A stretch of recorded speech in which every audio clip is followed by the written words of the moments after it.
So good guys, this is a very interesting course and we're going to be taking the aspect of the HTML, the CSS and the JavaScript. So for now, in this first section of this course, we'll be discussing the HTML. So let's take it from the beginning. What is HTML? HTML is a very important language used to write the World Wide Web. So once you open a website or you open a web page, you see certain text, images, videos, objects like circles and all that. They are all described using HTML. So those things you see on the net, they are described using HTML. So the full meaning of HTML, as we think we all know, is the hypertext markup language. It's known as the hypertext markup language.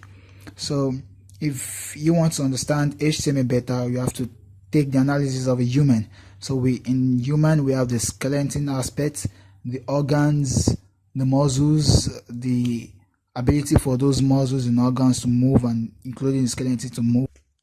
So if you break that down, we have the skeleton, which is to be HTML. HTML serves as the skeleton of a human. We have the CSS, which serves as the muscles, the organs, the color of the organs, the nose, the eye, the ears and all that. So that is CSS.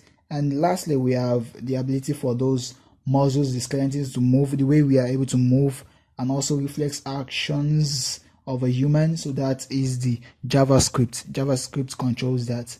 So it's more or less like action. They call it like action language.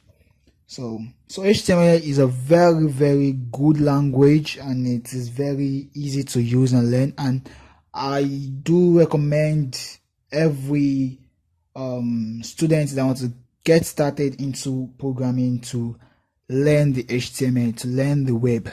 Firstly, you need to know the web, and the very good language to understand the web is the HTML. So before you move into other complex languages like object-oriented programming language like C#, C++, that. So, or you move into languages like Python. Before you move into that, you need to learn basic HTML, and that's what I'm going to be covering up in this tutorial. The basic HTML, CSS and JavaScript. I'm going to crash them and put it that way. So now we start with the HTML elements. As I've said earlier, HTML is a language used to write the World Wide Web. We all know that. So those objects, those stuff you see on the net, they are written with HTML. So they are more or less like objects, or what we see on the screen. Let's put it that way. That is like the skull, the humerus, the kneecap. So HTML elements, we've described it, what we see on the screen. So for us to be able to have access to see that on the screen, we need certain thing to be able to describe it, and that certain thing, let me put it that way, is tags. So tags are what we use to describe HTML elements, or better still, HTML elements is defined using tags. So example of those tags, or we connote those tags, or we describe those tags using angular brackets. So once you write your angular bracket, you put the tag name, then you close it, then you, in between those angular brackets, you put the tag name. Yes, I've said that. So we have various examples that I've listed above. So those tags now, they are of two types. We have the open tags and the closed tags. Some elements possesses those two, like those open tag and close tag. So once you open your tag, you write, probably it is a text formatting tags like P, like paragraph, that is bold, B. So those, you describe them using those two tags, that is the open tags and the close tags. Once you write the open tags, you put those text, then you close it up. So, and we also have the elements that do not require those two tags. They are known as empty tags. We have the BR, that is a break, used for breaking a text, like moving a text to a next line. And we also have the image tags also. It doesn't have both tags.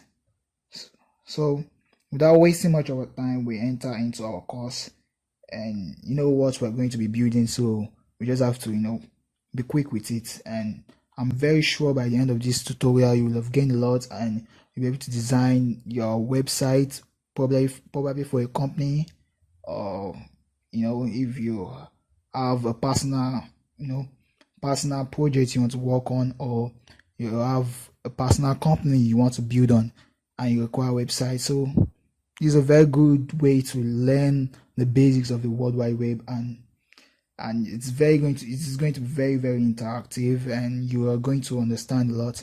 So let's dive into our course.